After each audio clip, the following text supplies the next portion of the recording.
Salve a tutti, oggi abbiamo il piacere di essere con Simon Dolan.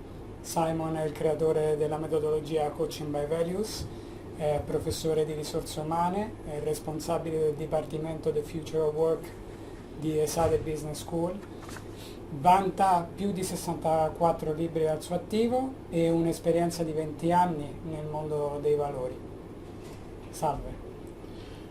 Thank you for coming, and I hope that we can have very interesting conversations about values, about leadership, and other things that, really are a real concern to the world that we live here today. Parlando di Coaching by Values, io come coach ho spesso utilizzato metodologie con test o carte. Che potresti dirci del vantaggio e degli elementi specifici che distinguono Coaching by Values?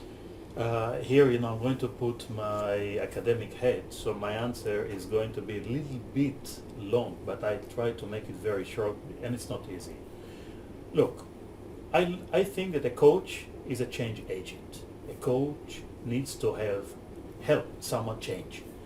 But the difference between a coach and a therapist, a consultant, and anyone else is that he doesn't tell someone what to change and how to change, but he needs to raise the level of conscientiousness and the level of awareness. So people say, hey, maybe if I'll change, I'll be a better person, I'll be more happier, I'll be more successful, I'll have less problems, and so on and so forth. So a coach is a change agent.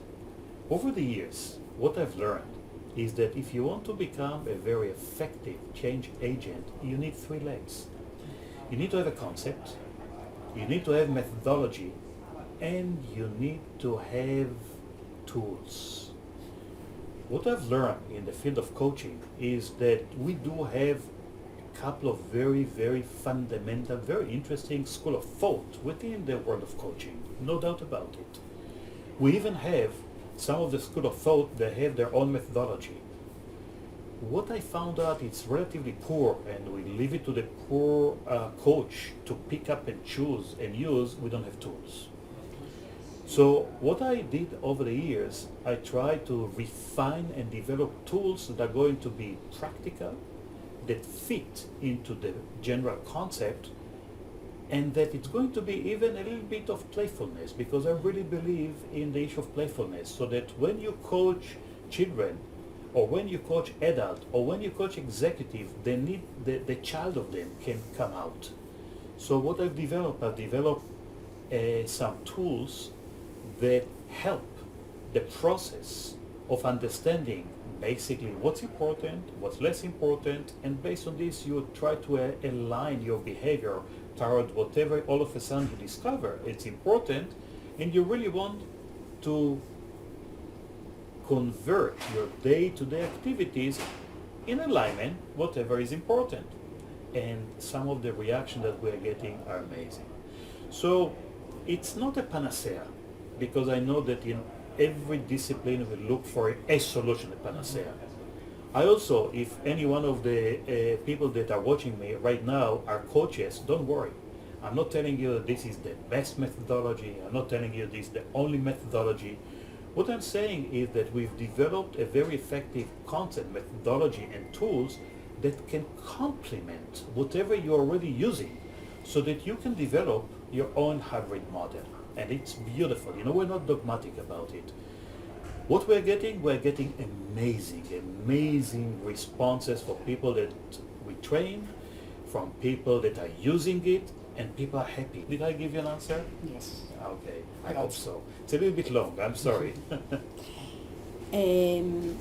Grazie Simon. Continuando su questo concetto che tu stai spiegando, il coach non dà soluzioni, ma aiuta la persona a trovare le proprie soluzioni, e in questo caso basate sui valori. Stiamo vivendo una situazione economica e anche sociale di cambio di paradigma. Stiamo vivendo un entorno dove l'incertezza, la volatilità, l'ambiguità in tutti gli aspetti della vita umana è molto presente. Possiamo parlare di una crisi di valori? Well, I think that, we're talking about a crisis of not knowing what the future is holding, with simply uncertainty about the future. I know how many of the people that are watching it are Catholic, but the religion wanted people to marry for the rest of their life until death, and reality shows that this is not the case. Our grandparents, our parents, when they finally joined a company to work, they were very loyal. The company was loyal to them, and many of them started and ended up working for the same company, so there was certainty. When people lived in a place, they used to live in one place and they spend most of their life in one place. Today, nothing. Everything in a state of such a chaos, and nobody knows how to manage the chaos. So, if I combine my responsibility at the future of work chair, when I can talk about the future, and we need to prepare for the future, and how do you prepare for a future that is uncertain? Given all this uncertainty, what I reached as a conclusion, and by the way, I say conclusion, but it's not a conclusion one day I woke up and I say, hey, I found the solution. No, it's really based on about over 20 years of research in the field of values, that I believe that values today gives you, I would say, the GPS that we all need. Because it's very hard today to have no GPS, and the GPS that we have in our mind is limited, and it's not, so the quality of the GPS is the equivalent to our system of values. Because when everything is chaotic, is chaos total, and you want to explain your behavior, the only base, some of my collaborators call it anchor, like a ship has an anchor, the sea can be very stormy or very quiet, but the ship, if the anchor is good, it's not going to move and it's safe, okay? That's what values is all about. So the theory that I'm developing and I'm trying to convince people to argue is that the DNA of our behavior is really our values. You see, many years ago, psychologists thought that what explain our behaviors are our needs.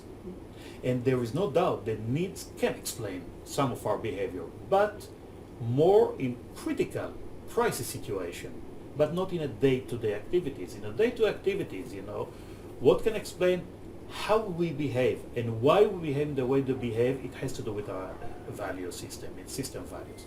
Now, obviously, values are words, and the words are meaningless unless if you give them a meaning.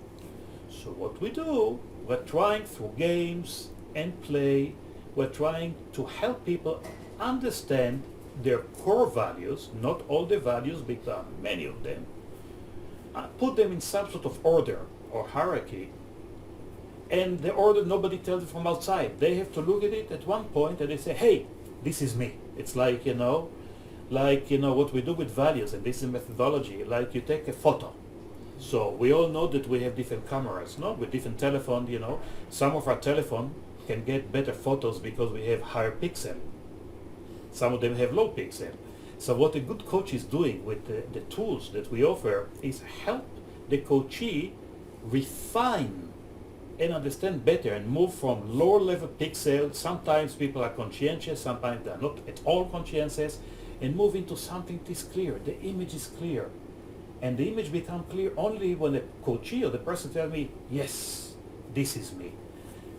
In order to understand more, obviously, the concept, we need to understand also that we don't talk about values, single values. We talk about what we call axis of values. And we look at some configuration of values. And what we develop the configuration of families of values where day-to-day activities are being guided by how we understand and how this configuration really drives our behavior. I don't know if I answer all your questions, but I'm an academic, so you ask me a question, I'll give you a lot of explanation and I have a lot of passion about it, because really that's what drives me, my own behavior right now, and move to different community. And I would love to get into the Italian community. You know why? Because the Italians have this kind of Latin base, and they have a lot of passion for it, and I believe a lot in passion. So I hope that this will work.